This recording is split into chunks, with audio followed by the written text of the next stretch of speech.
absorption, Caterpillar 15-minute time frame.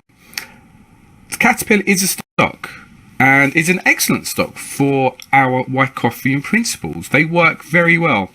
As I've previously mentioned, last session or this session, that certain stocks or instruments will display the data, the way it prints and displays price on the chart, has advantages from one stock to another. And I like the way that Caterpillar, the way it's manipulated, speaks to me. I can read the chart pretty clear. And the concepts and principles that, well, my interpretation of Wyckoff, I like to use Caterpillar. Okay, and you may find that other stocks or other instruments or ETFs suit or display Wyckofian principles or VSA principles in the way that you like to use them. Our first question, is there supply behind us? This is our absorption. And is there supply to the left? Well, yeah, this is our supply to the left. And also, I couldn't fit it on the chart, but there is another 15 bars to the left. There is another high volume bar, like closes like this, but I couldn't fit it in. But for all intents and purposes, this is our absorption area. Good. So beginning with our checklist, is there supply to the left? Yes, we've just established that. Is there strength behind us? Well, let's take a look. Let's take a quick look into this buying zone. Come down here. We hold here. Huge hold here. We come down, we hold. We rally, volume decreases. Okay, so it looks like we're going to come back down to test. And as we do react, volume does increase, although not overt. And then we get this bar here. And we would expect some form of lower prices. Yet, what happens? We hold here and we drive up through back into this area with increasing volume. Now, what's important about this action here is that there's no downside continuation from this bar. And yes, it does have increasing volume, but the buying volume and spread and price action is cleaner and higher and better. So this buying quality is better than this reaction. And when I circle this, it takes all these bars to react. Yeah, only 4 bars to rally. So we have ease of movement. There's good buying quality. Then from here we react. What do we note? Volume declines, and we can look the price action even compared using our comparative analysis. Our price action in this attempt for lower prices is choppy with declining volume, and we can draw a line through all this price action here like so. We can't break on increasing volume, and we get good ease of movement up followed by weak reaction with decreasing volume. We know that this area is important. We can see that the supply is drying up, clear as day. From here, we push up and we come back down, and this leads to this bar here. Now, with this bar, again, one would expect some form of downside continuation.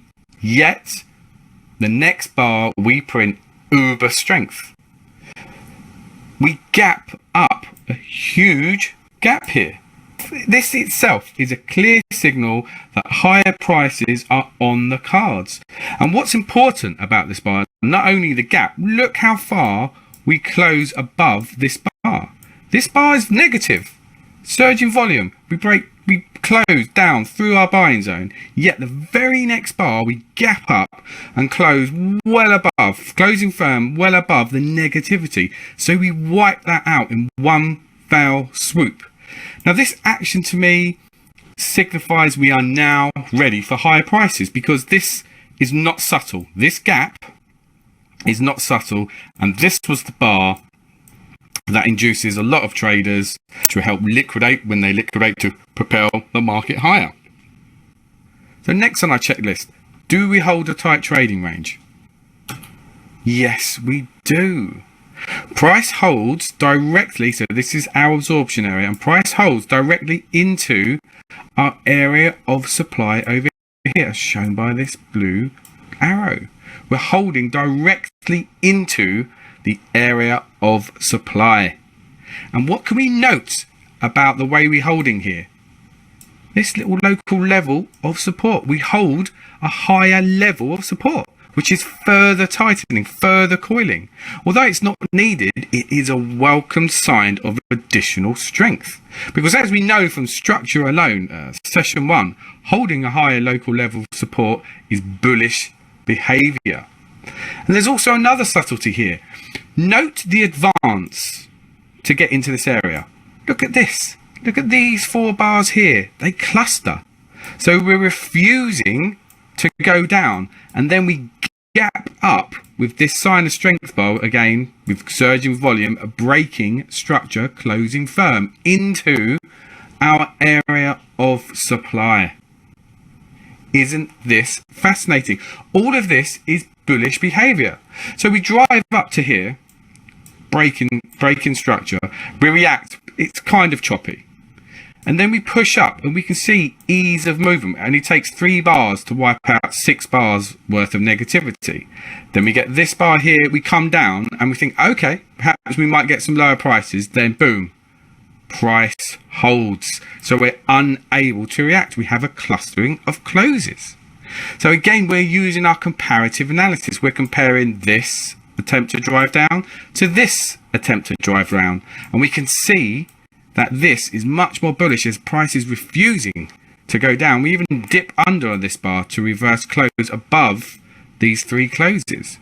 And of course, our buying is better than the previous down wave. All of this is bullish behavior. And then finally, B1 here. Look at the huge volume closing above this cluster, as I've just previously said. This again is bullish behavior. So all of this is strength. All of this is strength. So holding this tight range is absorbing supply to the left. Good. Next on our tick list, does the selling decrease in the absorption area? Yes, it does. Bars 1, 2 and 3 illustrate this principle nicely. Bar 1, look at the volume. Bar 2, look at the volume. Lower, lower, and then 3, the down bar, lower. So volume is decreasing as we're trying to react. We've also noted that we're holding a higher level of support. Now, importantly, we've studied price action and good quality buying and poor quality selling. Not only is the volume decreasing on 1, 2 and 3, the spreads are also decreasing. They're becoming very narrow with decreasing volume, which equals poor selling quality. Now think about this. We've got poor selling here in an area of supply with this direct overt strength behind us and clustering and strength, and we're coming from a buying zone. Just always try to piece the story together as we go along. Finally, our last tick list. Towards the end, does price action increase with volume? Yes, it does. We can see that these bars increase with volume as we're trying to push higher. Although subtle, we can visually see the price action on these 3 bars wipe out all this 1, 2, 3, 4, 5, 6, 7, 8, 9. 9 times 15 is nearly 2 hours, over 2 hours worth of price action. And we can see they're closing firm on their highs. Although subtle, it's still with increasing volume. I don't need to mention that this bar here is a hidden test. Although, you know, like a hidden spring, hidden test, label unimportant. And this behavior is not classic, but we simply need to use our discretionary power and logic. Does this 1 bar, which is not indicative of absorption, negate all the other traits which we've analysed? No, of course not. So for all intents and purposes, this study is, I don't know, 95% classic absorption. Okay, we pay attention to the price action. You can still see the high highs, the high lows, and the high and closes with an increase in volume towards the end of an absorption area where we're holding a high level of support with the hidden test. I see that as additional strength. Good. We can open up the chart further by adding structure. This enables us to pull the trigger for a trade without hesitation, as the absorption area is at a triple confluence. Also, what else do you see? We are holding higher lows all along here, including our subtle local level of support. This is a subtlety of strength. It truly is beautiful how this market has unfolded. Even if we can't read this absorption, okay, even if we can't read all this action here, having a triple demand confluence being support, local support, and the demand line here, when we see these three bars refusing to go down with increasing volume and closing back above the demand line, we can buy, we can buy, we can buy. Odds favour that higher prices are on the cards. However, because we can read all this, it's an extremely high odds trade. Good. And we also have other tools. We can use our comparative analysis from A to B to C. The selling quality has diminished. From here, push down. Push down. Here, push down. This is taking a macro perspective. So B here, we do manage to break, yet price halts and we're unable to test the lows. This is the lows that we should be testing, okay? Yet with increasing volume on the decline, we're unable to test the lows. And then we break or drive back up into this area with higher volume still, as I previously mentioned, is suspect behavior. There's a big question mark. Why can we not test these lows down here with increasing volume? Our ears must be perked. Something is incorrect because price halts down here. Price halts. We can see in the closes that price halts. We're unable to test the real lows. And then what happens from here? Look at the, I've mentioned this previously, but we can draw a line through this price action. Volume declines, there is no selling pressure.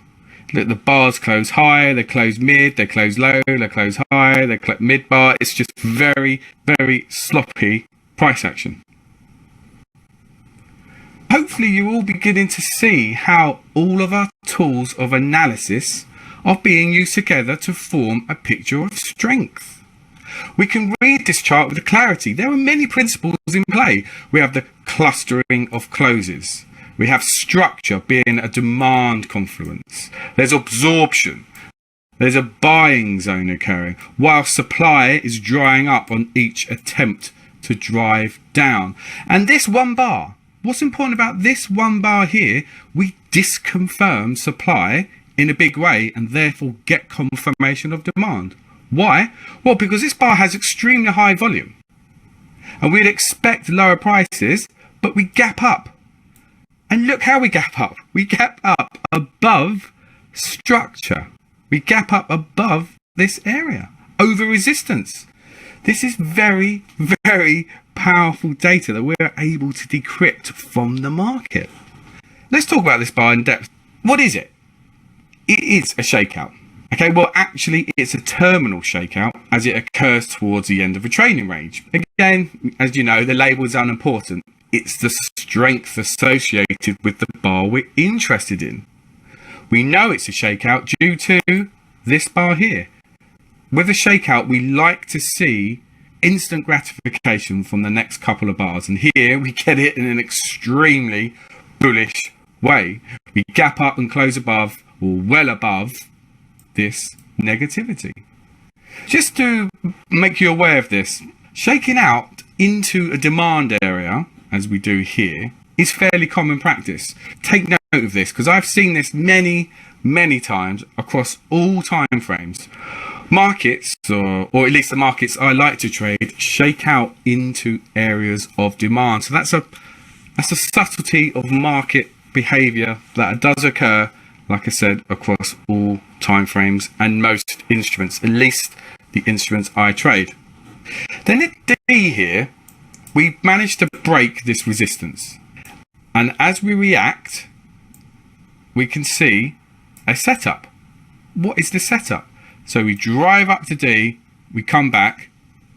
Yep, someone's put it. This is the backup to the edge of the creek setup as we test newly formed support. This was resistance, resistance, resistance. We break, we come back. This should act as support here and support here, as it does. And I can see a comment here about the break. There's no clean break over 50% of our spread closing above our area of structure, in this case resistance, which is true. However, what are we doing here and here? Here we disconfirm supply. Here we can see there is no supply with no volume as we react down with the choppy price action, and we come from a buying zone. We have this strength. So we have excellent demand, a buying zone. And importantly, what does this leg, this drive up, achieve? Always ask yourself, what does this achieve? It's the largest up wave, the largest bout of buying that breaks structure on the chart. Okay, and then we come back down and we hold here. What's this? 4 bars, 4 closes again, a clustering of closes, refusing to go down. Come down again, then we hold again with 4 bars clustering, 4 closes clustering, sorry. Again, we are refusing to go down. The market is telling us, it was whispers, or it's shouting in this case, that we are refusing to go lower. So we can comfortably buy these bars in here, okay, especially by the third. This bar here is a must buy. We have to be buying that bar, if not that bar, where we can see the closes cluster. Importantly, where are these closes clustering? At support. So when we add up all the pieces of our analysis, it is of strength. Good. And with absorption, use a tick list in the beginning and go through it like we have done here systematically. Okay? I can see a question. Would you use the comparative analysis from the absorption area and the original supply? Would I compare this to? Yes. Yes, well spotted. Yes, of course. Last time we was up here, we react down. Last time we come here, we react. And then what happens? We try to react from here using our comparative analysis here and here after strength. Don't forget, it's very important to compare these two. But we hold a higher level of support. So we're unable to react like we did here. Good question. It's good to see that your trading brain is in action and thinking in these terms. Good. I can see no further questions. This concludes our studies on absorption. On to the next.